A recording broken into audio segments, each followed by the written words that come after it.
জুবিনবিহীন প্ৰথমটো বসন্ত আমি উদযাপন কৰিব লৈছোঁ। সকলোকে স্বাগতম জনাইছোঁ আৰু শুভেচ্ছা জ্ঞাপন কৰিছোঁ সদৌ অসমবাসীক আমাৰ মহিয়াবাৰী যুৱকসকলৰ তথা ৰাইজৰ তৰফৰ পৰা।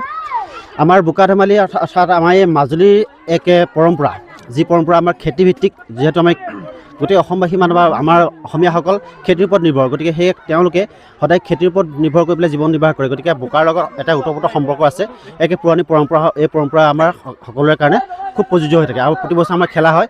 আৰু এই মাটিৰ উৰ্বৰা শক্তিৰ লগতে আমাৰ খেতিৰ উৰ্বৰা শক্তি যে বৃদ্ধি হয়, মানুহৰ জীৱনশৈলী বৃদ্ধি হয়, তাৰ পৰম্পৰাৰ ৰক্ষাৰ কাৰণে এই বহাগ বিহুৰ প্ৰথম দিনটোত আমাৰ এনেধৰণে বোকা উদযাপন ধেমালিয়ে কৰা হয়। আৰু সদৌ অসমবাসী ৰাইজক পুনৰবাৰ আমাৰ তৰফৰ পৰা শুভকামনা জ্ঞাপন কৰিছোঁ, বিহুৰ শুভেচ্ছা জ্ঞাপন কৰিছোঁ।